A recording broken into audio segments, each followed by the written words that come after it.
Selamat pagi Bapak Ibu Saudara sekalian. Puji Tuhan kita semua diberi kehidupan dan saya percaya ada hal yang baik dan hal yang memuliakan Tuhan yang bisa kita lakukan hari ini. Izinkan saya menyampaikan renungan pendek pagi ini yang saya beri tema pelayanan gerejawi yang seimbang. Teksnya diambil dari Kisah Rasul pasal 6, sehingga saya membaca mulai ayat 1 sampai ayat 7. Pada masa itu ketika jumlah murid makin bertambah, timbullah sungut-sungut antara orang-orang Yahudi yang berbahasa Yunani terhadap orang-orang Ibrani karena pembagian kepada janda-janda mereka diabaikan dalam pelayanan sehari-hari. Berhubung dengan itu, ke-12 Rasul memanggil semua murid, berkumpul dan berkata, "Kami tidak merasa puas karena kami melalaikan firman Allah untuk melayani meja. Karena itu, saudara-saudara, pilihlah 7 orang di antaramu yang terkenal baik dan yang penuh roh dan hikmat, supaya kami mengangkat mereka untuk tugas itu. Dan supaya kami sendiri dapat memusatkan pikiran dalam doa dan pelayanan firman." Usul diterima baik oleh seluruh jemaat, lalu mereka memilih Stefanus, orang yang penuh iman dan roh kudus, dan Filipus, Prokorus, Nikolaus, Timon, Parmenas, Nikolaus, seorang penganut agama Yahudi dari Antioquia. Mereka itu dihadapkan kepada rasul-rasul, lalu rasul-rasul itu pun berdoa dan meletakkan tangan atas mereka. Saudara sekalian, sekali lagi tema saya adalah pelayanan gerejawi yang seimbang. Saudara, dalam perspektif kita sebagai jemaat kadangkala kita membeda-bedakan pelayanan. Kalau pelayanan itu berhubungan dengan firman, pelayanan itu berhubungan dengan beribadah, kita merasa pelayanan itu lebih tinggi nilainya. Sedangkan pelayanan terhadap orang miskin, terhadap janda-janda, orang-orang yang perlu ditolong dalam berbagai situasi karena lemah dan susah, kita merasa pelayanan itu kelas 2. Saudaraku, dari teks yang kita baca tadi, kita belajar dari rasul-rasul bahwa pelayanan itu apapun wujudnya adalah pelayanan yang berharga di mata Tuhan, karena pelayanan itu kita lakukan untuk Tuhan.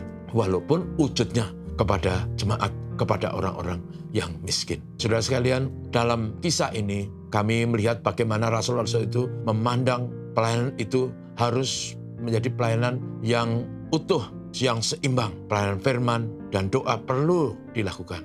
Dan karena para murid terbatas jumlahnya dan melayani banyak orang, memang mereka harus lebih berkonsentrasi pada itu.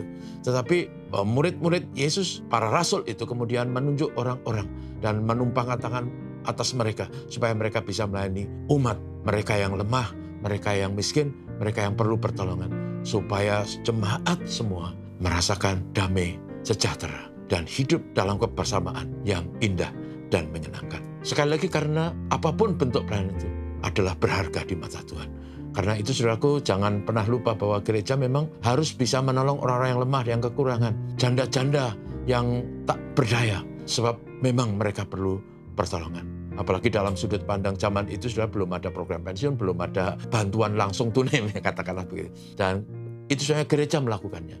Usul saya juga bahwa di masa kini gereja harus punya kepedulian, karena firman Tuhan berkata dalam Yakobus 2 ayat 1 sampai 4, jangan lupa kita memberi perhatian kepada janda-janda tanpa memandang muka. Tapi juga yang luar biasa adalah dalam Roma 12 ayat 13, supaya kita memperhatikan kekurangan orang kudus dan janganlah lupa memberi tumpangan. Perhatian kepada orang miskin adalah pelayanan yang sama nilainya terhadap pelayanan firman yang dilakukan oleh orang-orang yang dipanggil melayani. Saudaraku, pelayanan gereja harus seimbang, baik rohani maupun sosial kemasyarakatan. Semoga ini juga menjadi pelayanan gereja kita, GKN Babarsari. Amin.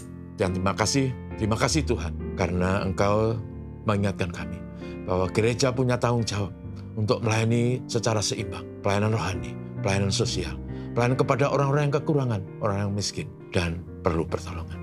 Kami rindu bahwa apapun situasinya, gereja tidak lalaikan itu. Memberkati GKNF, memberkati kami semua, apapun yang kami rencanakan hari ini untuk dikerjakan.